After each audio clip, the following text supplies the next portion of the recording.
السلام علیکم ورحمۃ اللہ وبرکاتہ۔ میں ہوں عاطف حسین اور آپ دیکھ رہے ہیں یونیک انفارمیشن یوٹیوب چینل۔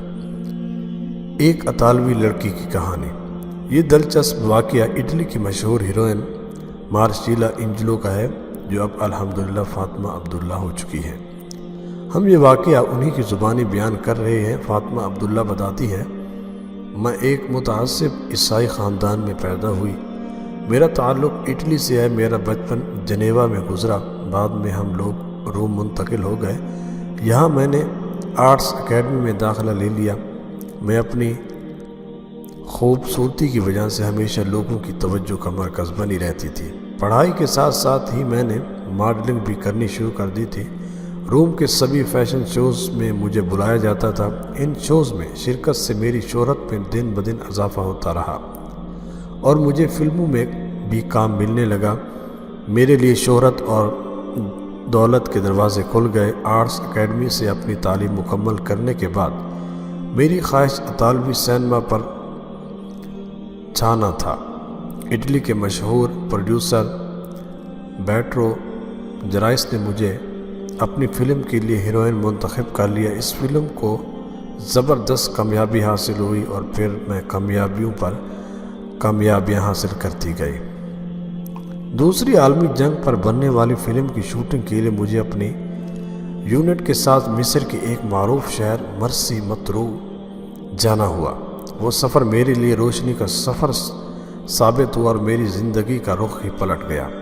اس شہر سے گزرتے ہوئے ہمیں ایک مقام پر تھوڑی دیر کے لیے رکنا پڑا۔ میں نے دیکھا کہ وہاں پر موجود ایک عمارت سے متصل حصے میں کچھ لوگ ہاتھ منہ دھونے کے بعد جوتے اتار کر عمارت میں داخل ہو رہے ہیں اور وہ قطاروں میں کھڑے ہو کر اٹھنے بیٹھنے کا سا عمل کر رہے ہیں۔ اس منظر کو دیکھ کر مجھے تجسس ہوا اور میں وہ منظر قریب سے دیکھنے کا کار سے اتر کر اس عمارت کے قریب چلی گئی۔ وہاں پہنچی تو دیکھا کہ اب وہ سب لوگ بیٹھے پرسکون انداز میں کچھ پڑھ رہے ہیں۔ ان میں سے کسی نے بھی میری طرف آنکھ اٹھا کر نہیں دیکھا۔ اس مشاہدے کے پرسکون لمحات مجھے اپنی پوری زندگی میں کبھی میسر نہیں آئے تھے۔ وہاں لوگوں سے میرے پوچھنے پر پتہ چلا کہ یہ عمارت مسجد ہے۔ اندر موجود لوگ مسلمان ہیں اور عبادت کر رہے ہیں۔ میں نے زندگی میں پہلی بار مسجد دیکھی تھی۔ سچ کہوں تو مسلمان نام کی جماعت کو ہی پہلی بار دیکھا تھا۔ پتہ نہیں کیوں دوسرے دن میں کھینچی پھر انہی وقتوں میں مسجد کی طرف چلی گئی۔ میں دوبارہ مسلمانوں کی اس جماعت کو عبادت کرتے ہوئے دیکھنا چاہتی تھی۔ انہیں منظم طریقے سے عبادت کرتے ہوئے دیکھ کر مجھے اس وقت قلبی سکون کا احساس ہوا تھا اور عبادت کے لیے ان لوگوں کی پاک بازی اور برابری پر مجھے رشک آیا تھا۔ نماز ختم ہونے کے بعد جب لوگ مسجد سے باہر آئے تو میں نے ایک دو لوگوں سے ان کی عبادت سے متعلق بات چیت کی۔ مجھ سے بات کرتے ہوئے وہ میری طرف آنکھ اٹھا کر بھی نہیں دیکھ رہے تھے۔ وہ بہت ہی نیک طبیعت اور سادہ مزاج لوگ تھے۔ وہ مجھے بہن اور بیٹی کہہ کر بات کر رہے تھے کہ میں نے اپنی اس وقت کی عمر تک اپنی قوم کے لوگوں کو اپنے اوپر بد نظر پایا تھا، یہاں تک کہ اپنے لیے بیٹی اور بہن جیسے خلوص بھرے الفاظ میں نے کسی سے نہیں سنے تھے۔ مصر میں شوٹنگ کے ختم ہونے کے بعد میں فلمی یونٹ کے ساتھ اٹلی لوٹ آئی۔ اٹلی میں میرا ایک دوست شوہر کی طرح میرے ساتھ رہتا تھا۔ گھر واپس آنے کے بعد میں نے اس رشتے کی حرمت پر بہت غور کیا۔ کافی غور و فکر کے بعد اب اس رشتے میں مجھے خرابی کا احساس ہونے لگا۔ اس مسجد میں لوگوں کی عبادت، میرے سوال پر نیچی نظریں رکھ کر ان کا مجھ سے بات کرنا اور بیٹی بہن کہہ کر مخاطب ہونا، اس سب نے مجھے ان مسلمانوں سے متعلق بہت کچھ سوچنے پر مجبور کر دیا۔ میرے قلب پر ان کی عبادت اور اخلاق کا بہت اچھا اثر پڑا۔ مجھے اپنے منہ بولے شوہر کے رشتے سے گھن آنے لگی اور میں نے ان سے عملاً علیحدگی اختیار کر لی۔ میں فلموں کے مزید معاہدوں پر دستخط کرنے سے گریز کرنے لگی۔ میں اپنے گھر کے خاموش حصے میں بیٹھ کر ان مسلمانوں کی عبادت سے متعلق گھنٹوں سوچتی رہتی۔ میرے ذہن میں مصر کی وہ چھوٹی سی مسجد، ان سادہ سے مسلمانوں کے اخلاق، ان کی عبادات کی سادگی، نماز میں چھوٹے بڑے کی برابری اور لوگوں کا مجھے نظر اٹھا کر نہ دیکھنا، میرے لیے بہن بیٹی جیسے پاک الفاظ کہنا، یہ ساری باتیں میرے قلب و ذہن پر کچھ اس طرح نقش ہو گئی تھی کہ میں تصور میں بار بار مصر کی اسی مسجد میں پہنچ جاتی۔ ایک روز میں ایک راستے سے گزر رہی تھی کہ میری نظریں ایک بورڈ پر پڑیں جس پر لکھا ہوا تھا مرکز اسلام روم میں اس عمارت میں داخل ہو گئی۔ وہاں موجود لوگ میرے ساتھ بہت شفقت سے پیش آئے۔ میں نے ان سے دین اسلام کے بارے میں جاننے کے لیے کچھ کتابیں طلب کی۔ انہوں نے ایک پیکٹ میں میرے ہاتھ میں تھما دیا جس پر لکھا ہوا تھا بھائیوں کی جانب سے اپنی محترم بہن کی خدمت میں ایک ہدیہ۔ میں نے گھر پہنچ کر جب یہ پیکٹ کھولا تو اس میں سے اطالوی زبان میں قرآن کریم کا ترجمہ اور کچھ کتابچے برآمد ہوئے۔ کتابچوں میں خاص طور پر اسلام میں عورتوں کے حقوق اور نبی رحمت صلی اللہ علیہ وسلم کے ازواج مطہرات کے بارے میں نظریات، تفکرات اور اعمال پر قدر تفصیل سے روشنی ڈالی گئی تھی۔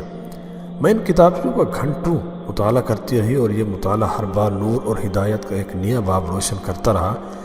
کتابوں کے مطالعہ کے بعد میں نے سوچا جو چیز دل میں بھی آ گئی ہے تو اسے قبول کرنے میں دیر کیسی۔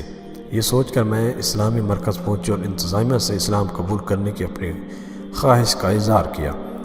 میرا خیال تھا کہ اسلام قبول کرنے کی کارروائی میں کچھ وقت لگے گا، مگر اسلامی مرکز والوں نے کہا کہ اسلام قبول کرنے میں کسی خاص کارروائی کی ضرورت نہیں۔ ان کا کہنا تھا کہ جو باتیں اور عقائد دل سے آپ نے مان لی ہیں یہیں زبان سے دہرا لو۔ میں نے ایسا ہی کیا۔ انہوں نے مجھے کلمہ شہادت اور اس کا ترجمہ زبان سے کہلوایا۔ الحمدللہ اب میں مسلمان ہوں۔ مجھے اپنے اندر بھی اس سکون کا احساس ہے جو میں نے مصر میں عبادت کرتے ہوئے لوگوں کے چہروں پر دیکھا تھا۔ الحمدللہ اب میں بھی اسلامی مرکز کی اہم ممبر ہوں۔ میرا وہ دوست جس کے ساتھ میں کافی وقت گزارا اور میں اس کو پسند بھی کرتی تھی، میں نے سوچا اسے بھی دین اسلام کی دعوت دو اور اسلام کی خوبیاں اس کے سامنے بھی پیش کروں۔ میں اسے ملنے اس کے فلیٹ پر پہنچی جہاں میں نے اندھیرے کی روشنی میں دنیا کے برسوں گزارے تھے۔ میں نے اسے اپنے اسلام قبول کرنے کے بارے میں بتایا اور اسلام کے بارے میں اسے موٹی موٹی باتیں بتائی۔ اس نے مجھے ٹالنے کے لیے کہا یہ مذہب بڑھاپے کے لیے بڑا مناسب معلوم ہوتا ہے، اس لیے 30 سال بعد اس کے بارے میں سوچیں گے، لیکن میں نے ہار نہیں مانی اور جب بھی میں اس سے ملتی اسلام کی اچھائیاں اسے بتاتی اور بڑی مشکل سے میں نے اسے اسلامی مرکز چلنے کے لیے راضی کیا۔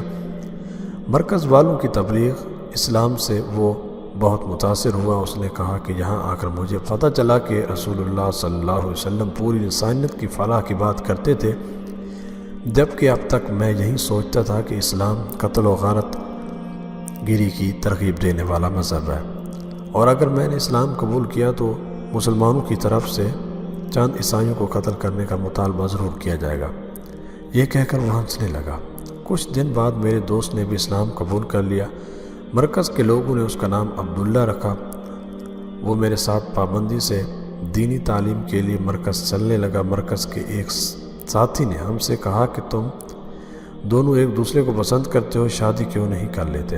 ہم دونوں باخوشی اس کے لیے راضی ہو گئے اور مرکز کے ہی ایک بزرگ نے ہمارا نکاح پڑھایا اور اسی طرح میں مارچیلا انجلو سے فاطمہ عبداللہ بن گئی۔